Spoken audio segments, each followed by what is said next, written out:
They are there to solve the UK's pressing problems, but it seems MPs need some help too.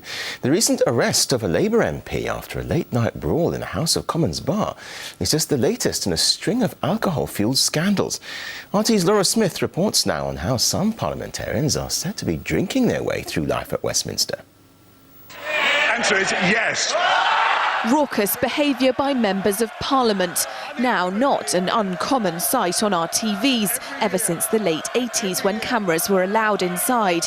But are they drunk on power or simply drunk? We have heard about stories of MPs actually being physically carried through the voting lobbies, which the mind boggles. Find me any other job where you could get that drunk at work and not be sacked. 13-year parliamentary veteran Lembit Opik has seen the seedier underbelly of life in the House of Commons, where MPs have been known to vote on matters of national and international importance under the influence.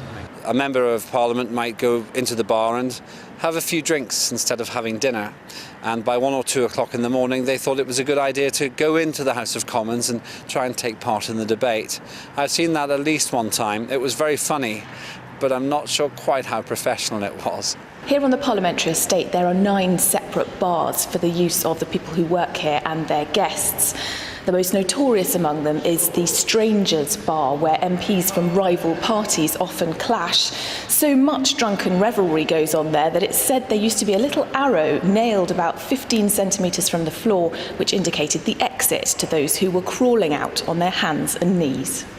Outside the rarefied atmosphere of Westminster, in towns and cities around the UK, binge drinking is a huge problem. Inside, it seems, is no different. Last year, Sarah Wollaston, MP and MD, said some parliamentarians are too drunk to stand up in debates and have no idea what they're voting for. Tory MP Mark Reckless admits he was too drunk to vote on the 2010 budget and insists he doesn't remember falling over.